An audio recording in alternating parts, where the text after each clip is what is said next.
Development Tutor, founder of Empowered Total Health. And this week's weekly update is my second report on the 5th International Plant-Based Nutrition Healthcare Conference in Anaheim, California, which I attended in September. And I'm going to be summarising the two presentations in the conference that focused on diabetes. The first was actually a pre-conference workshop titled Treating Type 1 and Type 2 Diabetes with Plant-Based Nutrition. It was run by the legendary Hans Steele, who's the creator of CHIP, the Complete Health Improvement Program, which I've discussed in a previous post, and also Cyrus Kambata, who was diagnosed with type 1 diabetes, and this set him on a journey of discovery, which culminated in him writing his doctoral dissertation on mechanisms of insulin resistance.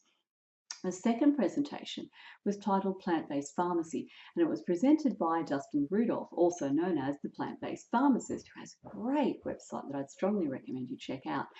Dustin focused his presentation on the stupendous costs and the dismal results of medical treatment for diabetes. And that set such an interesting context for the information that was shared by Hans Steele and Cyrus Kambata that I'm actually going to summarise Dustin's talk first. So this is first up, a pharmacist's view of diabetes. In case you hadn't noticed, there is an epidemic of type 2 diabetes, the kind that used to be called adult onset diabetes until teenagers and even children started getting diagnosed with it. And this epidemic is sweeping through both developed and developing countries, with India and China being particularly hard hit at present. Dustin shared this rather startling statistic. If you average out the financial costs of treating the currently diagnosed type 2 diabetics in the US, across the entire population, then every American man, woman, and child would be shelling out $752 a year to treat this one disease. And that's without counting some of the lesser known complications of type 2 diabetes, including cellulitis, dental disease, preeclampsia, prematurity, birth defects, and depression. In the US, just over 80% of diagnosed type 2 diabetics are taking some form of medication. So that's 50% taking oral medication, 18% are injecting insulin, and 13% are on both insulin and oral medications. Metformin, sold as glucophage, Diabex, or Diformin, is generally the first-line therapy. It's the first drug that's prescribed when a person's initially diagnosed with type 2 diabetes. And it does offer some benefits. There's a 6 to 10% reduction in the risk of diabetic complications. There's a 5% reduction in diabetes-related deaths. Not exactly impressive, mind you. But it causes adverse reactions such as nausea and vomiting and diarrhea in somewhere between 2 and 12% of people taking it. Some people actually have to stop taking it because the side effects are so bad. And even if it does work, it actually stops working for most diabetics eventually, and this is called secondary failure. And that means, of course, that they are prescribed more drugs. So the next cab off the rank is usually a sulfonylurea drug, such as glyclazide, which is sold as Glyade, or Ozoclide, or Dimicron, or glimepiride. Some of the brand names for that are Alide, Diapride, Dimerel, Amaryl, or a glipizide, such as Melazide or mini-diabs. These drugs cause the pancreas to pump out more insulin, and they can be pretty successful at normalizing a diabetic's blood glucose level and their HbA1c. They do decrease microvascular complications of diabetes, nephropathy, neuropathy, and retinopathy by a pretty paltry 5%. But they do so without actually reducing the patient's risk of dying of diabetes. So no benefit at all if you're a diabetic and you're on a sulfonylurea. The likelihood of you dying of your diabetes remains the same, even if your blood glucose level is kicked into the normal range by this drug. Furthermore, these drugs actually worsen diabetes because they cause weight gain, which for most people is the thing that makes them diabetic in the first place. Somewhere between 3 and 9 pounds, or 1.4 and 4 kilos of weight gain. And between 1 and 1.4% of people taking sulfonylureas will suffer a major hypoglycemic episode, or severe low blood sugar level. And this can be life-threatening if it's not detected or treated in time. So given the unsatisfactory performance of these sulfonylureas, a new class of diabetes drugs, which is the GLP-1 agonists, and these are Victoza and Byetta. They're actually injected. They're not insulin, but they are injected. So these were developed, and these drugs slow down the emptying of food from the stomach into the small intestine, they reduce glycogen release from the liver, and they increase insulin secretion. They offer a slightly better deal than the sulfonylureas. There's between a 1.3 and a 1.4% reduction in mortality risk. Again, it's not very impressive. But 3% of people taking these drugs develop gallstones, and a third of those patients require surgery to remove their gallbladder, which can result in fat intolerance and distressing gastrointestinal symptoms for the rest of your life. GLP agonists are also known to cause pancreatitis, inflammation of the pancreas, and in animal studies they were found to increase the risk of thyroid cancer. So again, not very impressive benefits considering you've only got at maximum 1.4% lower risk of dying of diabetes if you take these drugs.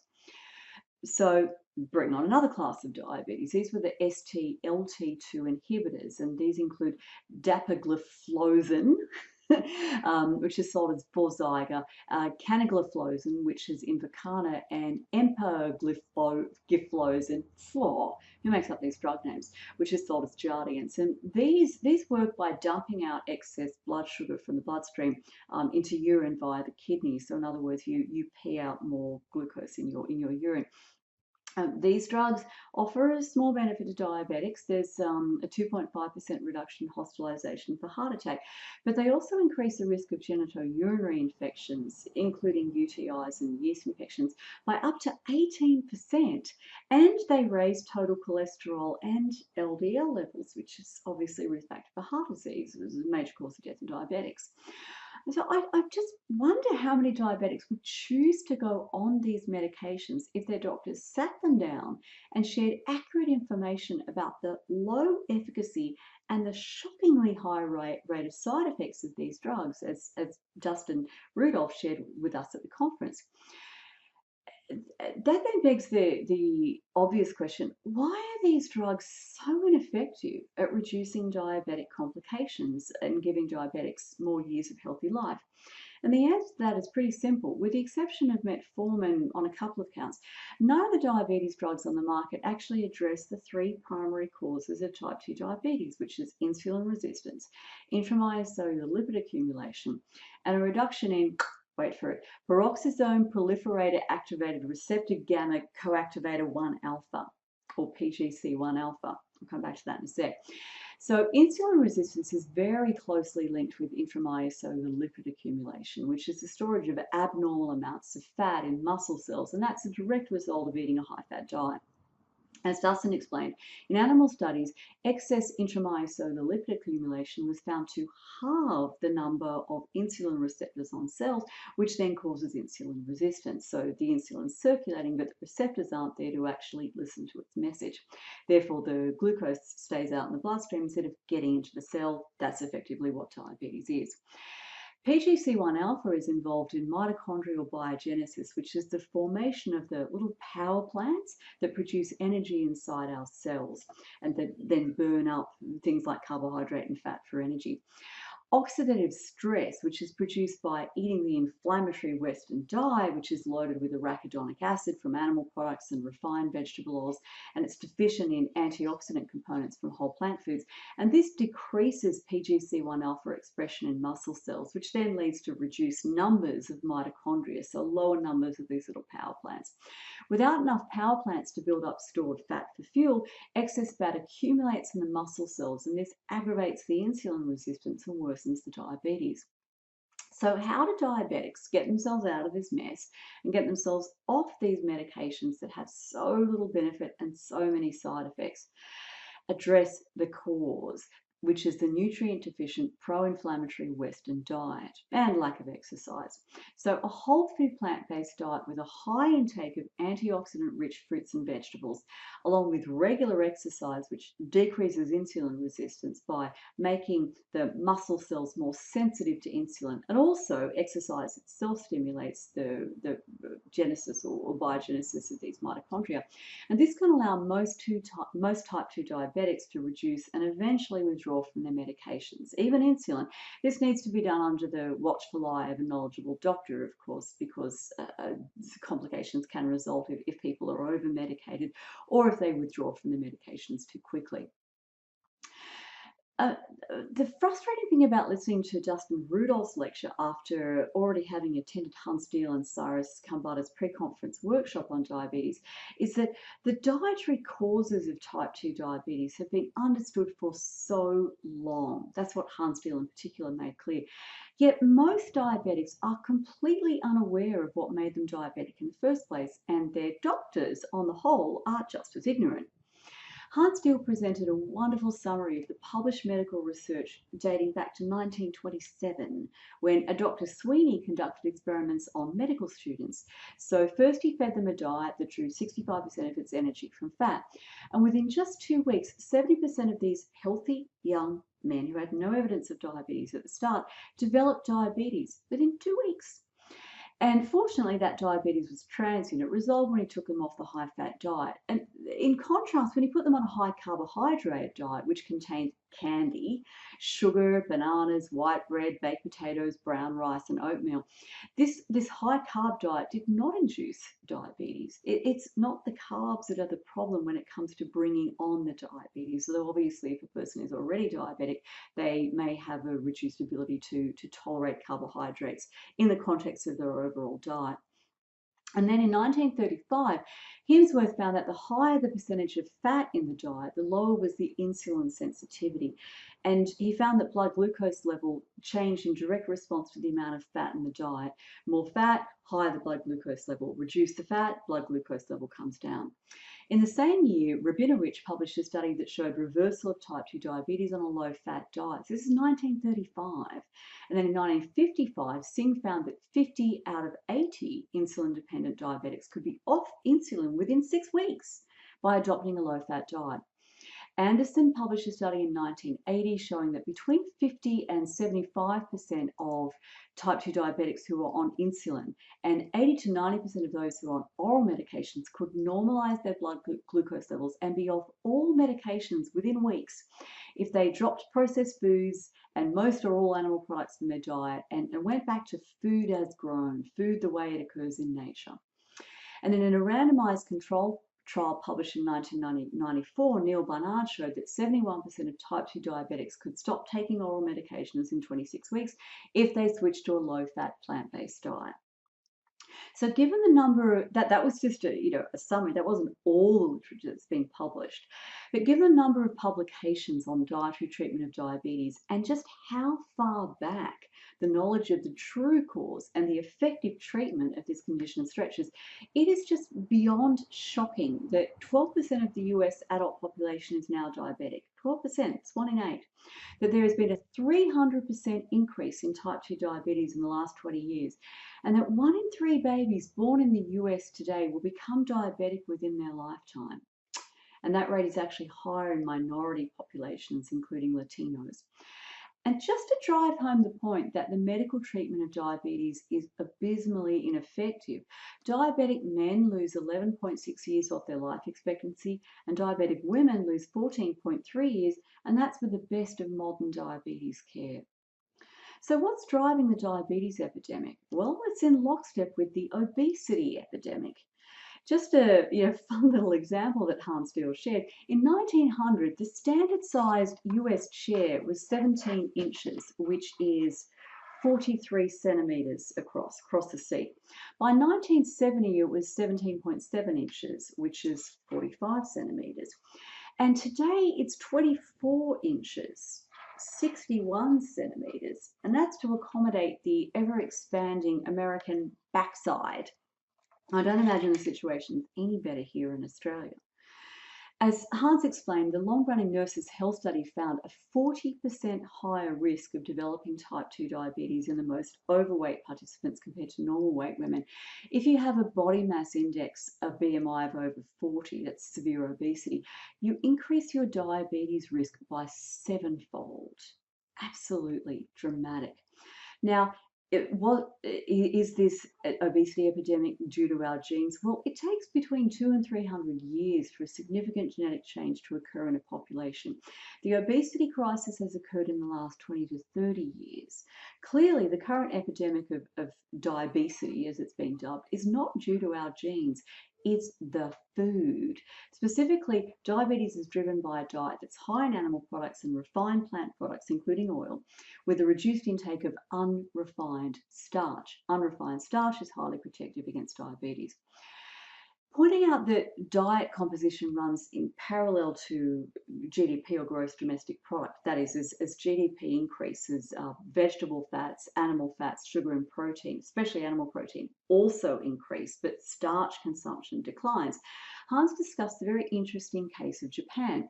Before 1960, the incidence of type 2 diabetes among the Japanese was around 1%.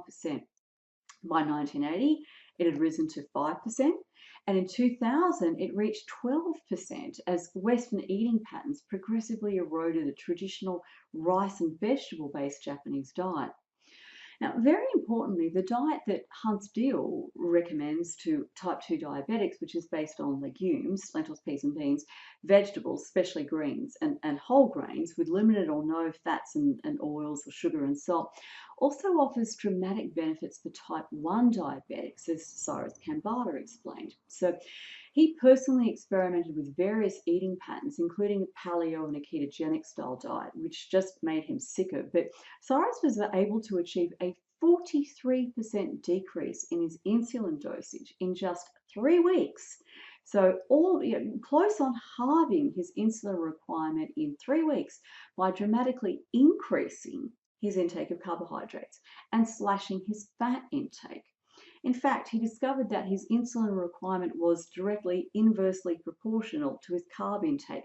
The more carbs he ate, the less insulin he needed, which was the complete opposite of the advice that he'd received from the diabetes clinic when he was first diagnosed. His diabetes clinics recommend a controlled or limited intake of carbohydrates. So calculating his insulin sensitivity by dividing his total carbohydrate intake by the number of units of insulin that he needed to use each day, Cyrus realized that he'd increased his insulin sensitivity by 800% simply by adopting a low-fat, high-carbohydrate diet. As he began delving into the published research on diabetes, discovering a lot of the papers that have been shared by Hans Deal and Dustin Rudolph, he was seeking to better understand the results of his personal experiment. But what he discovered was that insulin resistance, which is the key driver in type 2 diabetes, but it does also affect type 1s, as well as women with gestational diabetes and polycystic ovary syndrome. And of course, what he found is that this insulin resistance is caused primarily by the storage of fat in tissues that are not designed to store fat, primarily the muscles and the liver. This increased fat storage is principally caused by dietary fat intake. In fact, insulin resistance is actually the body's self-defense mechanism to stop the entry of excess fat into these tissues, because insulin, although it's most famous for facilitating the passage of glucose from the bloodstream into the cells, it also causes cells to take up fat and amino acids, the protein, from the bloodstream. So if the cells become insulin resistant, they won't be able to absorb as much fat or glucose from the bloodstream. Now, excess fat of any kind can induce insulin resistance, but the biggest culprits are saturated fat, which is primarily from animal products, but also from tropical oils. And yes, that includes coconut oil and palm oil, and also trans fats from processed foods and from the meat and milk of ruminant animals, such as cows. These are the worst culprits in terms of driving insulin resistance. But the damage done by a high-fat diet, and this, of course, high-fat, low-carb diet is being touted by innumerable diet books and websites and blogs and so forth. All over the place, you see this low-carb, high-fat diet promoted, and that the damage doesn't just stop with the insulin resistance, because a low-carb, high-fat diet induces apoptosis, or programmed cell death, cell suicide effectively, in the pancreatic beta cells which produce insulin. So these pancreatic beta cells are the ones that are attacked by an autoimmune response in type 1 diabetics. And in type 2s, what happens is after years and years and years of pumping out excessive insulin, they eventually poop out. And these are the cells that are actually killed off by a low carb, high fat diet because of the free radical formation, the lipid peroxidation, and the protein oxidation that occurs when you go on a diet like that. So diabetics may see a temporary improvement in their blood glucose level and their HbA1c level when they go on a low carb, high fat diet. It's just because they're not eating carbohydrate. But this dietary pattern does not reverse insulin resistance, and it essentially makes the diabetic more diabetic. In contrast, a diet that's high in unrefined plant foods and therefore, one, naturally low in fat, and both Cyrus and Hans recommend a fat intake of less than 15% of total energy intake for diabetics. Two, high in fiber, which slows down the rate of absorption of glucose from carbohydrate-containing foods. Three, rich in antioxidants, which protect the pancreatic beta cells from oxidative damage. And four, relatively low in protein, which increases protein increases insulin resistance, quite independent of dietary fat. So this kind of diet, along with frequent exercise, essentially reverses the multiple pathologies that lead to type 2 diabetes, and it dramatically decreases the insulin requirements and the risk of complications in type 1 diabetics. And I've seen in my practice a number of type 1 diabetics. All of them have found exactly the same thing that Cyrus reported. When they go on a plant-based diet, as I recommend, high in fruit, high in veg, low in fat, their insulin requirement is slashed, and their diabetologists are just so impressed as the years roll by, and they don't have any of these diabetic complications like the retinopathy and the kidney damage and the neuropathy. I've also seen very large numbers of type 2 diabetics, and likewise, they're just about all able to go off medications, including injected insulin, and they don't suffer the diabetic complications that you see in diabetics who just take the standard medical line. So I hope that you'll share this video with anyone that you know who is diabetic or pre-diabetic or had gestational diabetes or has been diagnosed with PCOS. This is really, really, really critical information. So like the video, share it in your social media. I'll catch up with you for next week's weekly update.